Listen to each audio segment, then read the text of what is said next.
ये एक करीबी खानदानी मामला है। हुदैबिया पेपर मिल के मामले में जब आप डायरेक्टर्स और शेयर होल्डर्स पर नजर डालें तो ये सिर्फ पूरा शरीफ खानदान, करीबी खूनी रिश्तेदार और चंद कजन्स हैं जिनका जिक्र डायरेक्टर्स के तौर पर भी किया जाता है। रमजान शुगर मिल की शेयर होल्डिंग पर नजर डालें तो आपको अंदाजा होता है कि उसे चीफ एग्जीक्यूटिव ऑफिसर जनाब हमजा शहबाज चला रहे हैं। शहबाज शरीफ नवाज शरीफ के छोटे भाई हैं। वो पंजाब असेंबली के रहनुमा थे जबकि उनके भाई वजीर आजम थे।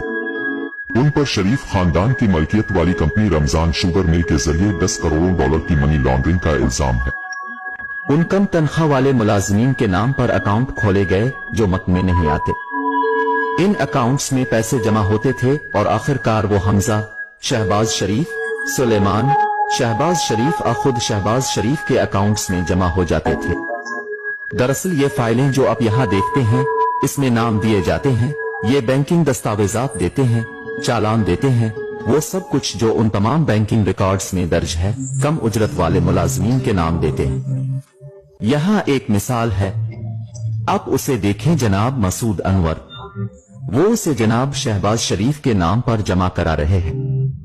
ये 1.6 मिलियन रुपए है। ये रकम हबीब बैंक ऑफ पाकिस्तान में 26 अप्रैल 2017 को जमा कराई गई थी जब शहबाज शरीफ वजीर आला थे। ये 13 मई 2016 को मियां मोहम्मद शहबाज शरीफ के नाम पर 6 लाख रुपए की एक और रकम है। जनाब मसूद अनवर के अकाउंट में 52,451 रुपए जमा कराए गए। 1 करोड़ रुपए और 90 लाख रुपए मसूद अनवर ने मिस्टर शहबाज शरीफ के अकाउंट में जमा करवाए। अब आप पूछ सकते हैं कि मसूद अनवर कौन है?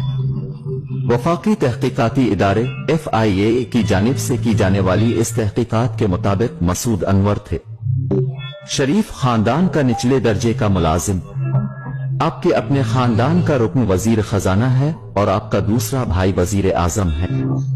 लिहाजा इस वक्त पूरी बैंकिंग चीन उनकी सहूलत के लिए मौजूद थी और मैं तहकीकात में शामिल एक जराये से बात कर रहा था। चूंकि एक बार जब उन्होंने बैंकरों से पूछा कि ये उनकी नाक के नीचे कैसे हो रहा है और उन्होंने इन तमाम सरगर्मियों को क्यों नहीं रोका, तो उन्होंने कहा कि लोग बंदूक बरदारों के साथ बैंकों में आते थे और एक खातून तफ्तीशकारों ने कहा कि वो एक बैंकिंग अफसर को रो रही थी कि हम क्या कर सकते थे। बैंक मैनेजर्स को बैंक के आला ओहदेदारों का फोन आता था। बैंक खुद शरीफ खानदान की करप्शन पर पर्दा डालने के इस गठजोड़ का हिस्सा थे। नाम निहाद पनामा पेपर्स में मनी लॉन्ड्रिंग और टैक्स चोरी के इल्जामात हैं। इसमें आलमी रहनुमा शामिल हैं और जहां उनमें से कुछ पर टैक्स से बचने की कोशिश में अपना पैसा छुपाने का इल्जाम है। ये पाकिस्तान के लोगों के लिए हैरत की बात थी क्योंकि ये बैन अलअक़वामी सतह पर सामने आया था। इसकी साख बहुत ज्यादा थी क्योंकि इससे पहले कई सालों से शरीफ खानदान इस खबर को इस्तेमाल करता रहा है कि उनके खिलाफ ये तमाम इल्जामात सियासी मुहर्रिकात पर मबनी है। पनामा पेपर्स में नवाज शरीफ के 3 बच्चों के नाम हैं। उनका खानदान ऑफशोर अकाउंट्स के जरिए लंदन में जायदादों का मालिक है। नवाज शरीफ की बेटी ने लंदन में जायदाद रखने से इनकार किया है। इसके दस्तावेजात मुबैना तौर पर के हैं और जाहिर करें कि वो जायदादों की ट्रस्टी है, मालिक नहीं। लेकिन वो दस्तावेजात की लिपुरी नामी फॉन्ट में लिखी गई है जो 2007 तक दस्तयाब नहीं थी। अगर आप 1992 और 93 को देखें तो ये बहुत अहम वक्त है। मरियम के असासों में 21 गना इजाफा हुआ है और 1 साल में इसका कोई जवाज नहीं है। आप एक कारोबार के मालिक नहीं हैं। आपके नाम से कोई कारोबार नहीं है, लेकिन आपके असासे 21 गना बढ़ रहे हैं। 1992 में मरियम नवाज 19 साल की हो गईं। पनामा पेपर्स के इंकशाफात के बाद पाकिस्तान की तहकीकाती एजेंसी ने शरीफ खानदान के माली मामलात को निकाला। मुश्तरका तहकीकाती टीम को बुनियादी तौर पर पता चला कि मिस्टर नवाज शरीफ आमदनी के मालूम जराये से बनाए गए असासों का जवाब पेश नहीं कर सके। ये अहम इल्जामात में से एक था। मामले को फौजदारी कार्रवाई के लिए भेज दिया गया था।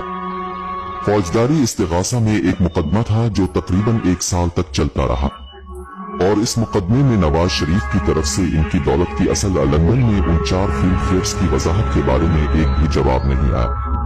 वो पैसा कहाँ है जो वो कभी साबित नहीं कर सके थे। शरीफ खानदान का शुमार पाकिस्तान के अमीर तरीन अफराद में होता है, लेकिन उनकी दौलत की असलियत अभी तक एक मुअम्मा बनी हुई है। इस वक्त अपनी फेयर में जिस फ्लैट में रह रहे हैं, इसका नाम दरअसल गुज़िश्ता साल पाकिस्तानी अखबार दी न्यूज में उन 4 फ्लैटों में से एक के तौर पर लिया गया था जो आपके वालिद ने मुख्तलिफ स्विस और ऑफशोर कंपनियों के जरिए गैर कानूनी तौर पर खरीदा था। तो नहीं, जो लोग असल में इसके लिए हमें मोर्द इल्जाम ठहरा रहे हैं वो अदालत में जाते हैं और इसे साबित करते हैं। लेकिन क्या आप जानते हैं कि आप जिस फ्लैट में रह रहे हैं इसका मालिक कौन है? ठीक है, अभी ये सवाल नहीं है। तो नहीं, लेकिन ये वो सवाल है जो मैं आपसे पूछ रहा हूँ। क्या आप जानते हैं कि फ्लैट का मालिक कौन है? ठीक है, ये किराया पर है, ये मैं हूँ। मैं किराया की बुनियाद पर फोन कर रहा हूँ जो हर चौथाई पाकिस्तान से आता है। आप उसे जाती तौर पर किराया पर दे रहे हैं या पैसा पाकिस्तान से आता है? पैसा पाकिस्तान से आता है। मैं अपने वालिदैन के साथ रहने वाले किसी भी दूसरे तालिब इल्म की तरह हूँ। मुझे हकीकत में ये जानने की जरूरत नहीं है कि हकायक क्या है और फ्लैट्स का मालिक कौन है और कौन किराया अदा करता है और कौन मेरे गुजर बसर के लिए अदायगी करता है। लिहाजा खानदान इसका मुस्तहक है। अगरचे ये मेरी गलती नहीं थी कि मैं एक अमीर और अमीर घराने में पैदा हुआ था। मेरे दादा ने ये सब कुछ सख्त मेहनत से हासिल किया। जब आप उनसे पूछेंगे कि आपको ये पैसा कहाँ से मिला तो वो आपको आजादी के वक्त अपने मरहूम दादा की कहानी सुनाना शुरू कर देंगे। हम हिंदुस्तान से आए थे, हमारे पास कारोबार है। सच छोटी बात यह है कि दुनिया में ऐसा कोई कारोबार नहीं है जिसके पास मनी ट्रेल ना हो। अगर आप उनकी टैक्स फाइलिंग को देखें तो ये एक बड़े सनती खानदान के तौर पर सामने नहीं आता है। शरीफ खानदान पाकिस्तान के इस अमीर घराने में कभी शामिल नहीं हुआ, लेकिन अब अगर आप पाकिस्तान के अमीर तरीन खानदानों की फहरिस्त बनाएं तो यकीनी तौर पर शरीफ खानदान टॉप 3 में शामिल होगा। हो सकता है कि टॉप 5 में इसलिए शामिल हों कि लक्समबर्ग, बरतानिया, मुत्तहिदा अरब अमारात और सऊदी अरब में उनकी कितनी जायदादें छपी हुई। अमेरिका में मुख्तलिफ बैंक अकाउंट्स में किया है जो मालूम नहीं कि ये 4 अरब डॉलर है या 5 अरब डॉलर, ये मालूम नहीं है। दिसंबर 2018 में पनामा पेपर्स के इंकशाफात के नतीजे में नवाज शरीफ और उनकी बेटी को करप्शन के इल्जामात में 7 साल कैद की सजा सुनाई गई। नवाज शरीफ लंदन में इलाज के लिए जमानत पर हैं और लंदन से पाकिस्तान वापस आने से इनकार कर रहे हैं। नवाज शरीफ का दावा है कि उनका जवाल पाकिस्तानी फौज की साजिश है। We contacted Priti Patel MP, the Home Office Minister, to ask her why Nawaz Sharif, who had overstayed his British visitor visa by 2 years, had not been extradited from Britain. Priti Patel had been eager to deport asylum seekers during her time at the Home Office, yet she took no action against Nawaz Sharif. Priti Patel MP in the Home Office did not agree to an interview.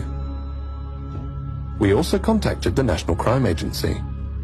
We wanted to find out why there had been no meaningful investigation into Nawaz Sharif's assets. The NCA did not agree to speak to us.